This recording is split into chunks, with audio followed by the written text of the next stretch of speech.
Micro addiction पे जब हम बात करते हैं तो ज़्यादातर एडिक्शंस के हवाले से ये समझा जाता है कि कोई शख्स कोई नशा इस्तेमाल करेगा, जैसे शराब पिएगा या चरस इस्तेमाल करेगा या हेरोइन इस्तेमाल करेगा, तो उससे उसकी ज़िंदगी में कुछ बर्बादी की अलामतें नज़र आना शुरू होंगी, जिसको हम एडिक्शन कंसिडर करेंगे।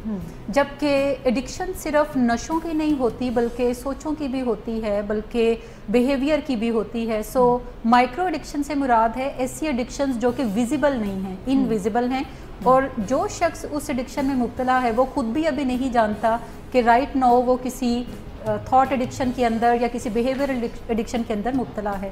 जबकि मैक्रो एडिक्शन से मुराद है कि जो विजिबल चीज़ है, जो हर बंदे को नज़र आ रहा है और एवरीबॉडी नोज़ के इस बंदे के साथ कोई प्रॉब्लम है, तो उसे हम मैक्रो एडिक्शन कहते हैं।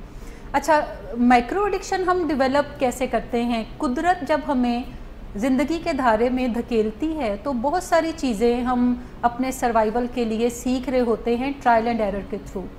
और इसी तरह जब हम उम्र में थोड़ा आगे बढ़ते हैं तो बहुत सारे ऐसे शौक़ भी हम फरमा लेते हैं जिन्हें हम हार्मलेस कंसिडर करते हैं और हमारे अंदाजे के मुताबिक उनसे कोई नुकसान नहीं होता। बट लेटर ऑन वो जो हार्मलेस से शौक़ हमारे हैं वो आगे चल के फुल ब्लोन एडिक्शंस में भी कन्वर्ट हो सकती हैं। सही। अगर मैं ये कहूँ कि हम सही चीज़ें सीखने से पहले गलत चीज़ें सीख लेते हैं तो ये ज़्यादा आई थिंक रेलिवेंट बात है कि हमारे पास कोई ज़िंदगी का गुजारने का कोई कोड नहीं होता, कि कोई मैनुअल नहीं है हमारे पास कि हम ज़िंदगी कैसे गुजारें। सो हम अपने सर्वाइवल को मैनेज करने के लिए जैसे तैसे किसी को देखते, कुछ अपनी सोचों से अखज़ करते, हम अपने कोई वैल्यू सिस्टम को इस्टेब्लिश कर लेते हैं, कोई अपने थॉट प्रोसेसेस को इस्टेब्लिश कर लेते हैं, जिनमें से ज़्यादातर गलत होते हैं, सारे तो नहीं बट ज़्यादातर गलत होते हैं। और फिर आगे चल के ज़िंदगी का जब हमें गुजारने का तरीका आता है, जो कि मेंटोर्स हमें बताते हैं या कोई अक्लमंद लोग हमें बताते हैं, तो फिर हमें अंदाज़ा होता है कि बहुत सारी ऐसी चीज़ें मैंने सीख रखी हैं जो कि मुझे आगे बढ़ने में रुकावट का बाइस बन रही हैं, तो फिर हम उन्हें दुरुस्त करना शुरू करते हैं। अच्छा, सबसे पहले अगर मैं बात करूँ तो इसमें अवॉइडेंस का बिहेवियर आता है, जिसको हम एक्सपीरियंशियल अवॉइडेंस कहते हैं। माइक्रो एडिक्शन पे जब हम बात करते हैं तो ज़्यादातर एडिक्शंस के हवाले से ये समझा जाता है कि कोई शख्स कोई नशा इस्तेमाल करेगा, जैसे शराब पिएगा या चरस इस्तेमाल करेगा या हेरोइन इस्तेमाल करेगा, तो उससे उसकी ज़िंदगी में कुछ बर्बादी की अलामतें नज़र आना शुरू होंगी, जिसको हम एडिक्शन कंसिडर करेंगे। जबकि एडिक्शन सिर्फ नशों की नहीं होती बल्कि सोचों की भी होती है, बल्कि बिहेवियर की भी होती है। सो माइक्रो एडिक्शन से मुराद है ऐसी एडिक्शंस जो कि विजिबल नहीं हैं, इनविजिबल हैं, और जो शख्स उस एडिक्शन में मुब्तला है वो खुद भी अभी नहीं जानता कि राइट नाउ वो किसी थॉट एडिक्शन के अंदर या किसी बिहेवियर एडिक्शन के अंदर मुब्तला है। जबकि मैक्रो एडिक्शन से मुराद है कि जो विजिबल चीज़ है, जो हर बंदे को नज़र आ रहा है और एवरीबॉडी नोज़ के इस बंदे के साथ कोई प्रॉब्लम है, तो उसे हम मैक्रो एडिक्शन कहते हैं। अच्छा, मैक्रो एडिक्शन हम डेवलप कैसे करते हैं? कुदरत जब हमें ज़िंदगी के धारे में धकेलती है तो बहुत सारी चीज़ें हम अपने सर्वाइवल के लिए सीख रहे होते हैं ट्रायल एंड एरर के थ्रू। और इसी तरह जब हम उम्र में थोड़ा आगे बढ़ते हैं तो बहुत सारे ऐसे शौक़ भी हम फरमा लेते हैं जिन्हें हम हार्मलेस कंसिडर करते हैं और हमारे अंदाजे के मुताबिक उनसे कोई नुकसान नहीं होता। बट लेटर ऑन वो जो हार्मलेस से शौक़ हमारे हैं वो आगे चल के फुल ब्लोन एडिक्शंस में भी कन्वर्ट हो सकती हैं। सही। अगर मैं ये कहूँ कि हम सही चीज़ें सीखने से पहले गलत चीज़ें सीख लेते हैं तो ये ज़्यादा आई थिंक रेलिवेंट बात है कि हमारे पास कोई ज़िंदगी का गुजारने का कोई कोड नहीं होता, कि कोई मैनुअल नहीं है हमारे पास कि हम ज़िंदगी कैसे गुजारें।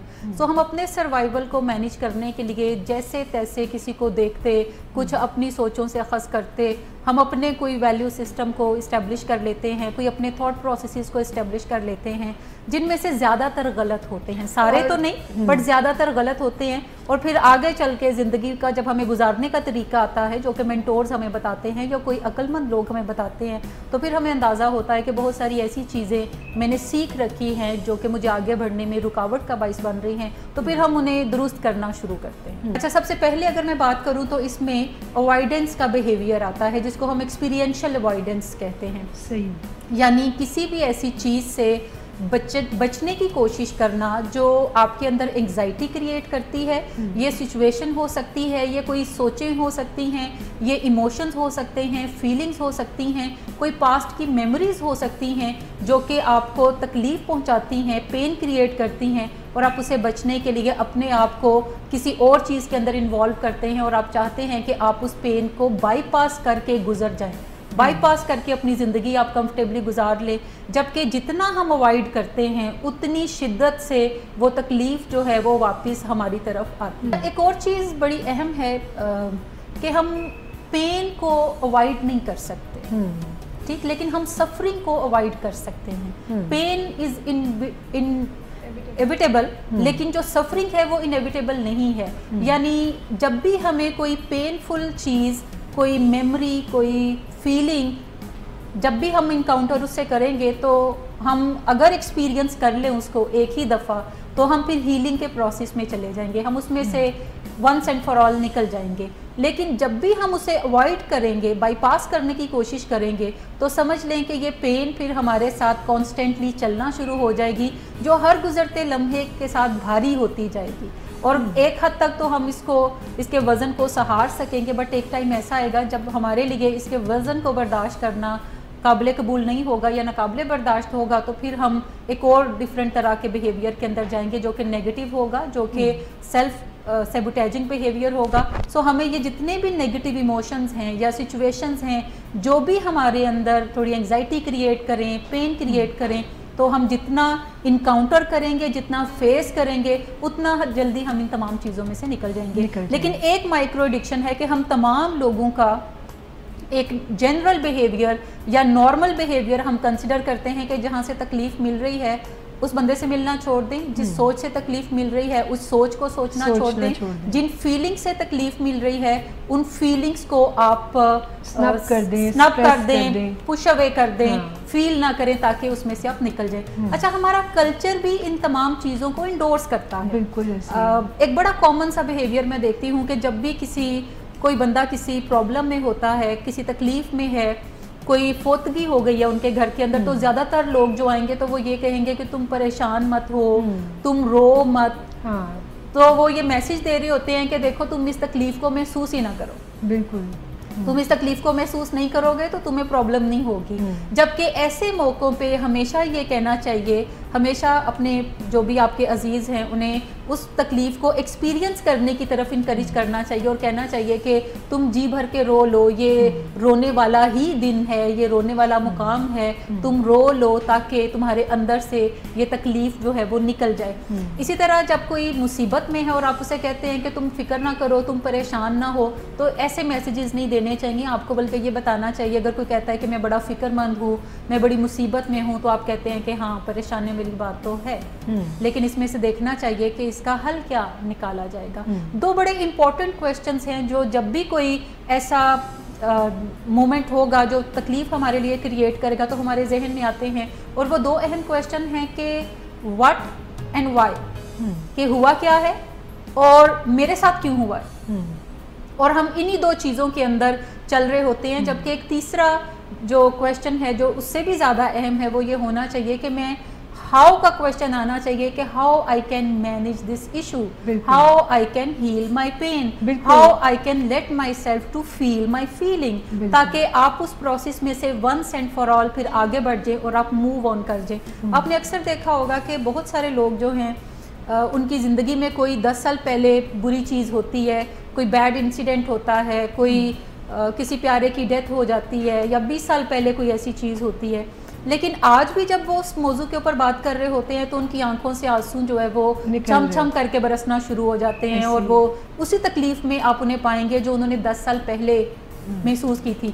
कुदरत ने वो तकलीफ़ 10 साल पहले दी है, बट आपने अपनी कोशिशों से उस तकलीफ़ को मुसलसल अलाइव रखा और आपने अपने बैकपैक के अंदर उसको डाल लिया ताकि आप उस बैगेज को लेते जाएं। और ये एक सफरिंग है, आपका इतनी खूबसूरत दुनिया है और इतने कीमती हम सब लोग हैं, हम बिल्कुल डिज़र्व नहीं करते कि अपने आप को मुसलसल सफरिंग के अंदर रखें। तकलीफ़ कोई ज़रूर आ सकती है, ये कुदरत का फ़ैसला है, लेकिन सफरिंग में रहना ये हमारा या हम तमाम इंसानों का बिल्कुल। और कुदरत भी आपसे राज़ी तभी होती है जब आप राज़ी बर रज़ा हो, यानी आप एक्सेप्टेंस दें उनके उसके किए हुए कुछ कामों को। अच्छा, कुछ हमारे मेगा बिलीव्स होते हैं, कुछ पैराडाइम्स हैं जिसके ऊपर हम बिलीव कर रहे होते हैं, और वो पैराडाइम्स ये हैं कि हमें ज़िंदगी में कोई प्रॉब्लम नहीं आएगी, हमारी ज़िंदगी में पेरेंट्स हमेशा रहेंगे या बच्चे हमेशा रहेंगे, ये बच्चे जिन्हें हम पाल रहे हैं ये हमारे घर में ही हमेशा रहेंगे और ये आपस में मिलजुल कर ही रहेंगे। जबकि अगर हम अपने इर्द गिर्द नज़रें दौड़ाएं तो ज़िंदगी में ये चीज़ें कभी ना कभी, जो भी चीज़ आपके पास आती है उसका एक एक्सपायरी डेट है, जो कि उसी टाइम पे ही लिख दिया जाता है जब वो चीज़ आप लेकर आते हैं। तो जैसे आप अपने घर में कोई जूसर मशीन लेकर आते हैं तो साथ देखते हैं कि इसकी 2 साल की गारंटी है और फिर ये 2 साल के बाद इसका कोई पता नहीं कि कब ये ख़राब हो जाए। इसी तरह जो भी इंसान दुनिया में भेजा जाता है तो उसकी कोई एक्सपायरी डेट भी है कि उसने एक ख़ास मुद्दत तक रहना है, ख़ास मुद्दत तक लोग उसकी कंपनी को एंजॉय कर सकते हैं, उसके साथ को एंजॉय कर सकते हैं, लेकिन एक टाइम के बाद फिर उसने इस दुनिया से चले जाना है। ये कुदरत का निज़ाम है, ये नॉर्मल एक सिस्टम है। कोई भी चीज़ जो है वो ऐसी नहीं है जो कि लाइफ टाइम तो है नहीं कि हमेशा रहे जब तक ये दुनिया है। हर चीज़ जो आप खरीदेंगे वो भी ख़राब होगी, हर बंदा जो आपकी ज़िंदगी में आएगा वो भी अपना एक ख़ास रोल प्ले करके अपनी ज़िंदगी से तो फिर आगे बढ़ जाएगा। जैसे आप बच्चों को पालते हैं, बच्चे जब बड़े हो जाते हैं तो वो अपनी ज़िंदगियां बनाते हैं, आपका घोंसला जो है वो एक दिन खाली होना ही होना होता है। सो अगर आप वक्त से पहले इस तरह के ख्यालात रखते हैं कि ज़िंदगी में ये प्रॉब्लम्स आपको ज़रूर आएंगे, तो फिर आपके लिए अवॉइड करना जो है वो आप अपने लिए मुश्किल बनाते हैं और आप कहते हैं कि हाँ मुझे पता था ऐसा होगा, इसको फेस करते हैं और इसको मैनेज करते हैं और इससे बाहर निकल जाते हैं, इस प्रॉब्लम इसमें से बाहर निकलते हैं वंस एंड फॉर ऑल। ये जो सुलगन है वो अपने अंदर हमने नहीं सुलगानी, बल्कि मसले को हमने टेकअप करना है, फेस करना है और इसमें से निकलने की कोई तदबीर जो है सही बुनियादों पर वो हमें करने की ज़रूरत है। एक और अहम चीज़ जो मैं शेयर करना चाहूँगी अपने व्यूवर्स के साथ कि एडिक्शन कोई भी ऐसी चीज़ हो सकती है, कोई रेमेडी हो सकती है जो कि वक्ती तौर पे आपका मूड चेंज कर दे, और इसको आमतौर पे मूड ऑल्टरिंग ड्रग्स कहा जाता है। कोई भी ऐसी सोच जो आपका मूड चेंज कर दे, आपकी तकलीफ़ को वक्ती तौर पे ख़त्म करती नज़र आए, तो चांसेस हैं कि आप ग्रेजुअली उन्हीं सोचों की तरफ चल पड़ेंगे क्योंकि वो आपको कुछ रिलीफ जो है वक्ती तौर पे प्रोवाइड कर रही हैं। चौथी जो माइक्रो एडिक्शन यूजुअली हम लोग इन्वॉल्व होते हैं वो शॉर्ट टर्म फोकस है। शॉर्ट टर्म फोकस से मुराद ये है कि हम क्विक फिक्सेस की तरफ जाते हैं। बिल्कुल। पाकिस्तानी कौम के अंदर एक जुगाड़ का लफ्ज़ बड़ा फेमस है कि कोई भी प्रॉब्लम आएगी तो वो कहेंगे कि जुगाड़ क्या है, और आप अक्सर फेसबुक पे ऐसी बहुत सारी पोस्ट देखते हैं, पिक्चर्स देखते हैं जिसमें लोगों ने जुगाड़ किए होते हैं कि कोई प्रॉब्लम है तो उसे कैसे सॉल्व करने की तरफ जाएं। अच्छा, शॉर्ट टर्म फोकस जो है ये आपको बताता है कि जब आप कोई काम अभी कर सकते हैं तो फिर उसको देर से ठीक करने की ज़रूरत नहीं, कोई अभी कर लें जिससे कोई फौरी रेमेडी हो जाए, अभी वक्ती मसला हल हो जाए, अभी जो बेचैनी है वो मेरी कम हो जाए, अभी जो बंदा मुझे तंग कर रहा है वो बाज आ जाए। और ये शॉर्ट टर्म फोकस जो है ये फिर आपके ब्रेन का एक पैटर्न बन जाता है और आप ज़िंदगी के तमाम मामलात में इसी टूल को अप्लाई करने की तरफ जाते हैं। सही। कामयाबी ये हमें बताती है कि कोई शॉर्टकट नहीं है कामयाबी का। सक्सेस के जितने भी प्रोफेशनल्स हैं वो बताते हैं कि कामयाबी का कोई शॉर्टकट नहीं है, आपको हमेशा लॉन्ग रूट अपनाना पड़ता है, कोई रोड मैप फॉलो करना पड़ता है, कोई स्ट्रक्चर फॉलो करना पड़ता है जिससे आप कामयाबी की तरफ जाते हैं। अक्सर लोग मुझे पूछते हैं कि अच्छा फलां प्रॉब्लम है, कोई टिप दे दें उसका, फलां प्रॉब्लम है तो कोई पॉइंट बता दें, आप भी अक्सर बात करती हैं। तो मैं हमेशा ऐसे लोगों को बताती हूँ कि देखें किसी भी मसले को हल करने का कोई टिप नहीं होता, कोई स्ट्रेटजी होती है, कोई रोड मैप होता है, कोई स्ट्रक्चर होता है जिसे आप फॉलो करके तो चीज़ों को बेहतर बनाने की तरफ जाते हैं। जैसे हमारे घरों में अगर टीवी खराब हो तो पहला हरबा लोग क्या इस्तेमाल करेंगे? टीवी खराब होगा तो लैपटॉप ऑन करके ऑनलाइन देखना शुरू कर देंगे। देखना शुरू कर देंगे। पहले टीवी भी जरा बड़े साइज के होते थे, आजकल टीवी ये इजाजत नहीं देते कि उन्हें आप कोई धब्बा शब्बा मारे। पहले वाले टीवी ये इजाजत देते थे, बड़े बड़े हिटाची के टीवी जिन्हें आप मार के आप उन्हें साइड से ठक ठक ठक करें ताकि ये कुछ बेहतर हो जाए। और अक्सर लोग मैंने देखा है कि जूते भी मारते होते थे ताकि जूता ज्यादा अच्छा लगता है, हाथ को क्या तकलीफ देनी है तो जूते से काम चला लिया जाए। ये सारे क्विक फिक्सेस हैं, ये जुगाड़ हैं जो कि हम जिंदगी में इस्तेमाल बाजुकात करते हैं। कभी कभार once in a blue moon maybe it's fine, but किसी भी लॉन्ग स्टैंडिंग प्रॉब्लम के साथ जुगाड़ नहीं चल सकता। उसके लिए कोई आपको रेमेडी, कोई लॉन्ग टर्म सोल्यूशन की तरफ ही आपको जाना पड़ेगा। अच्छा, ये जो क्विक फिक्सेस की तरफ हम जाते हैं तो जहाँ पे जिस घर में एडिक्शन होती है वहाँ पे फैमिलीज क्विक फिक्सेस वाले बिहेवियर्स को अडॉप्ट कर लेती हैं, जिनमें से एक बिहेवियर तो इनेबलिंग का है कि वो समझते हैं कि वक्ती कोई तरला, कोई माफ़ी तलाफ़ी, कोई मिन्नत समाजत करके मसला हल कर लिया जाएगा। और उससे मसला हल नहीं होता तो फिर वो कहते हैं अच्छा डांट डपट करें, ताने शाने दें, गुस्सा करें और बंदे को घर से निकालने की बात करें, जायदाद से आग करने की बात करें, तो शायद इसके रवैये कुछ बेहतरी की तरफ जाएंगे। ये दोनों स्ट्रेटजीज ही नाकाम रहती हैं क्योंकि इससे कोई प्रॉब्लम कम्प्लीटली सॉल्व नहीं होती और शुरू में ये स्ट्रेटजीज थोड़ा बहुत फ़ायदा पहुंचाती है, आहिस्ता आहिस्ता वो ये फ़ायदा भी पहुंचाना ख़त्म कर देती हैं। सो क्विक फिक्सेस की तरफ नहीं जाना, हमेशा लॉन्ग टर्म अप्रोच की तरफ जाएं, वहीं से आपको परमानेंट चेंज, वहीं से आपको प्रैक्टिकल बेनिफिट्स जो हैं वो निकलते हुए नज़र आएंगे। सही। अच्छा, नेक्स्ट वन है हॉस्टिलिटी या अग्रेशन। अग्रेशन यानी गुस्से को हम एक काफ़ी बड़ी इमोशन कंसिडर करते हैं जिसके अपने नेगेटिव कुछ कॉन्सिक्वेंसेस हैं, लेकिन एक्चुअली गुस्सा जो है वो बहुत सारी हमारी फीलिंग्स को कवर कर रहा होता है। और जो लोग गुस्सा कर भी रहे होते हैं उन्हें खुद भी नहीं पता होता कि उनके beneath, एंगर के beneath फीलिंग्स कौन सी हैं जिसको मैनेज करने के लिए वो गुस्से की स्ट्रेटजी को यूज कर रहे हैं। बिल्कुल। अच्छा, बहुत सारे तकलीफदा इमोशन जो हैं वो इस एंगर के पीछे छुपे होते हैं और हम बज़ाहिर जो भी बंदा हमें गुस्सा करता नजर आता है तो हम कहते हैं ये बड़ा ही गुस्सीला है, इससे बातचीत करना काफ़ी दुश्वार है क्योंकि कोई भी बात करें ये गुस्सा ज़रूर करने की तरफ जाएगा, सो बेहतर है इससे बातचीत ना करें। जबकि हमें ये प्रोब करने की ज़रूरत है कि ये गुस्सा जो इतना करता है पीछे इसके क्या तकलीफ छुपी है जिसको कवर अप करने के लिए ये गुस्सा करता हुआ नज़र आता है। जितने भी जानवर हैं वो गुस्से को अपने डिफेंस में इस्तेमाल करते हैं और हमारा जो एनिमल ब्रेन है वो भी बताता है कि जब भी तुम किसी तकलीफ में हो तो अपने बचाव के लिए अगर तुम गुस्सा करोगे तो गुस्सा इज़ अ बेस्ट डिफेंस। हमेशा याद रखें, एक स्ट्रेटजी जब वर्क नहीं करती तो ओपन रहे to change it with another strategy. अगर उससे भी काम नहीं होता तो ओपन रहे to change it with another strategy. एक बड़ी खूबसूरत सी पोस्ट फेसबुक पे मैंने देखी जिसमें था कि आपका अब जब प्लान ए काम नहीं करता तो don't worry, there is always a plan B. Plan B काम नहीं करता तो don't worry, there is a plan C, उस पे चले जाएं। प्लान सी काम नहीं करता तो डोंट वरी, अभी 26 लेटर्स हैं तो कोई ना कोई प्लान जरूर वर्क कर जाएगा। सो प्लान की बात करें, ए काम नहीं करता तो बी पे चले जाएं। ए को ही 10 दफा करने से मसला आपका हल नहीं होगा। सो ये जो रिस्पॉन्स परसिस्टेंस है कि बाज़-औक़ात हम इसलिए भी फियरफुल होते हैं कि नई स्ट्रेटजी है, पता नहीं इससे नतीजा निकलेगा कि नहीं निकलेगा। जब तक आप अप्लाई नहीं करेंगे तो आपको कैसे पता चलेगा कि नतीजा निकलेगा या नहीं निकलेगा। और आप अप्लाई करेंगे, अगर नतीजा नहीं निकलेगा तो आपको पता चल जाएगा तो फिर आप इसको किसी और स्ट्रेटजी से चेंज कर दें। लेकिन हमेशा कोई ना कोई एक स्ट्रेटजी ज़रूर होती है जिससे आपका मसला हल होता है।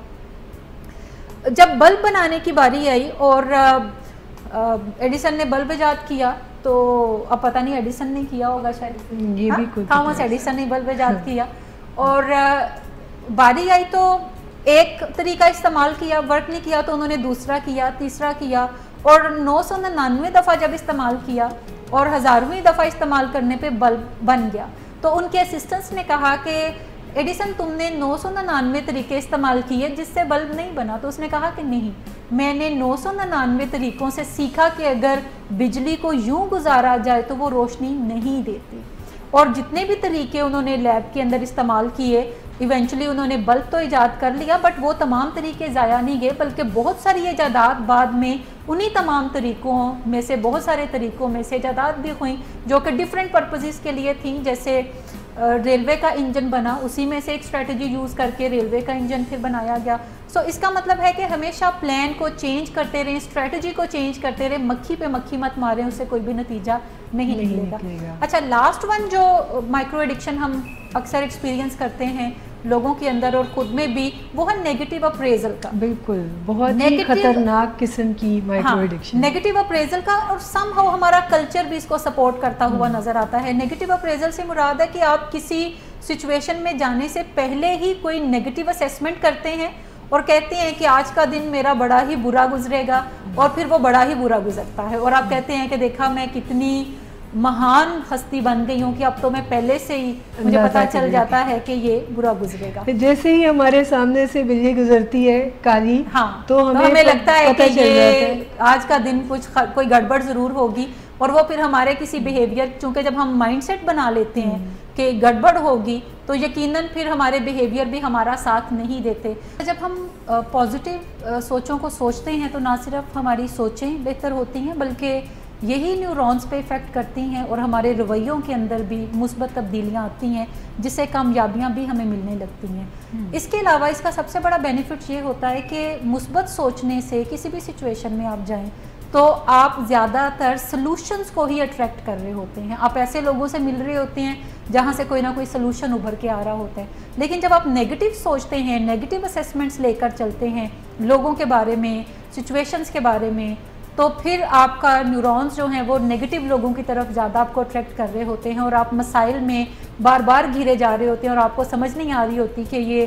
दुनिया भर के मसले मुझे ही क्यों दरपेश आने हैं, हर गलत बंदे से मैं ही क्यों टकरा जाता हूँ या टकरा जाती हूँ। सो ये नेगेटिव असेसमेंट का जो अल्टीमेट नुकसान या फ़ायदा है वो ये है कि या तो आप पॉजिटिव लोगों से अट्रैक्ट करते हैं सॉल्यूशन से, या फिर अगर नेगेटिव साइड पे आपका ब्रेन चल रहा है तो आप ज़्यादातर प्रॉब्लम्स के अंदर ही घिरे रहते हैं। एक तो ईजिली आप आइडेंटिफाई कर सकते हैं कि जब भी आप किसी तकलीफ़ में हैं तो इसका मतलब है कि पीछे कोई ना कोई आपकी सोच ज़रूर इन्वॉल्व है।